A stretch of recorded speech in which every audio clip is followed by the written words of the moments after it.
get that one going, and then we're gonna try and get this one going. Get that one and this one. Okay. All right. What's up, guys? Welcome, welcome. Got two things. Got two recordings happening at the same time. We're trying this out. All right, here we go, man. Hello, guys. Welcome to the Millennial Nation, and I'm your host, the OG Millennial, and this is Millennial Nation Worldwide.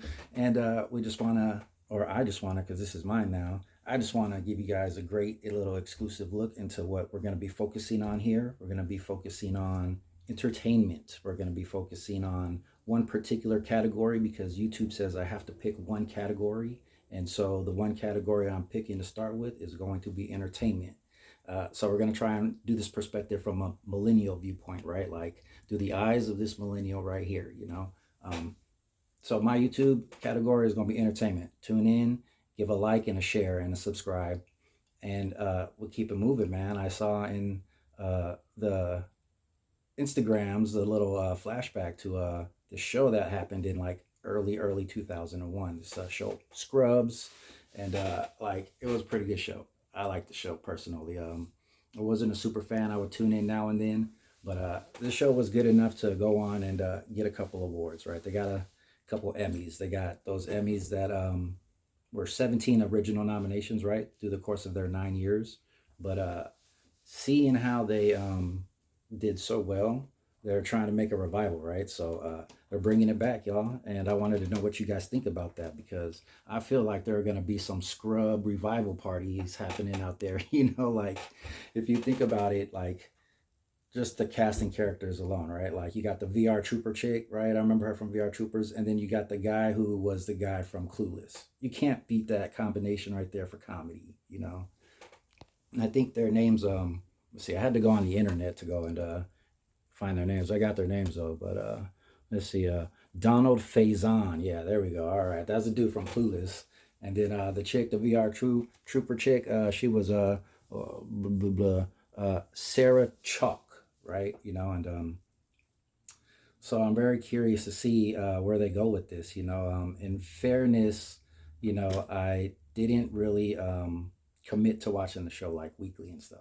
But like I said, you know, I would tune in now and then just to check it out. Like, and it was normally funny. I normally got a couple laughs out of it. You know, this doctor and these other doctors go around doing doctor stuff and try and figure out ways to make lightheartedness and fun, good-hearted times out of mishaps in a hospital, right? Like, if you're gonna go to the hospital, might as well know that the doctors are having fun while they're back there, you know. And so, y'all could tune in and check that out if y'all want. I'm gonna check out the first season for sure. You know, it's one of those little get high things, you know, and just kind of like, oh, I remember this guy. Oh, I remember this chick. Oh, you remember that time? Yeah, you remember that time, man. Like you remember that time you had to like, share, and subscribe, right? Like, definitely want to get those subscriptions out there. So we definitely want you guys to like, share, and subscribe, right? Millennial Nation Worldwide.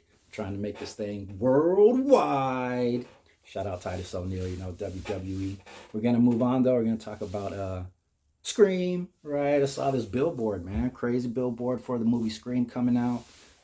Actually, it's already out. You know, I checked my phone and saw that it was in theaters already, apparently. So I pass by the billboard every day. Well, not every day, but like 2 times a day, twice a week. I've been driving by this billboard. It says Scream 7, but you know, you don't really focus on the Scream 7. What you focus on is the big title that says "Burn It Down," right? Like you see this big billboard with flames, and then the scary guy wearing a mask, and it says "Burn It Down," man. Yeah, what a message, you know. So I didn't know it was out already, but I don't think I'm gonna be watching this one, man. You know, like in my personal millennial opinion, the Scream franchise, you know, that came out, it was okay. I wasn't a super big fan, you know. After the first two, I'm like, all right, this is kind of getting boring. Three came out, and I think they started going into the whole copycat thing, and I just wasn't really feeling that at all. So I'll be missing this new one that's coming out, or that apparently is out. I don't even think I'd catch it when it hits the streaming services, to be honest. You know, that's how much I am not interested in this franchise anymore. But there are some out there that I'm sure are Scream addicts, you know. They probably have an opportunity now to break out those masks that they had from the early 2000s, right? You know, and I remember the parody off of it, man. I was more of a parody fan, like watching the Scream parodies with the Wayans brothers, man.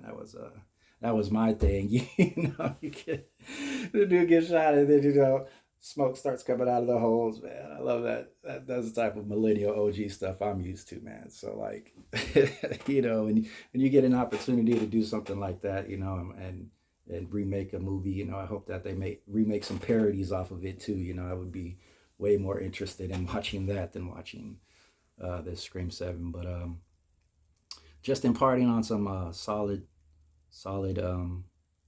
serious notes, I guess. You know, recently heard about the passing of Reverend Jesse Jackson, and you know, I just the passing of Reverend Jesse Jackson. It's like one of those things where it affects me.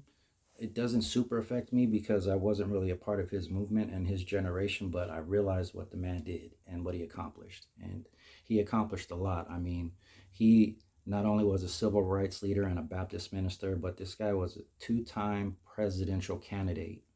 You know, he had strong support, not just from the black community, but from all communities, it seemed like, you know, like he was a great uniter. And the fact that he was around during the times of Martin Luther King and was very active with MLK.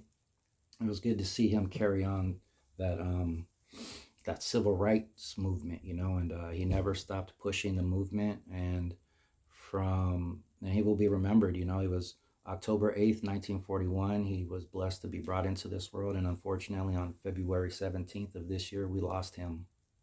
And so our prayers and thoughts go out to his family.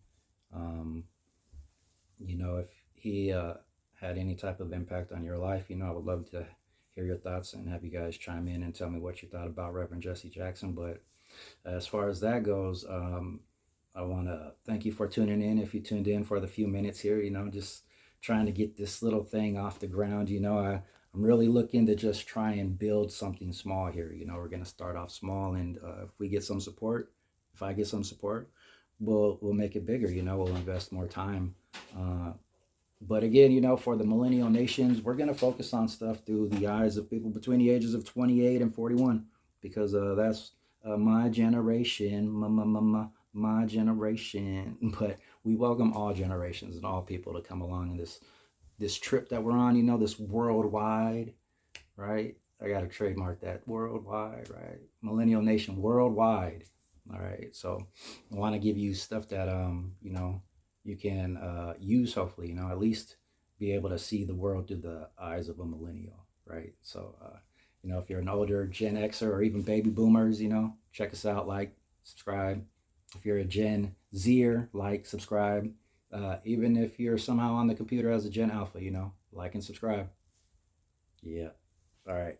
I'm out of here. I got to turn that camera off, and then I'm going to come over here and turn that camera off, man. Peace. All right. Oh, we're still going. All right.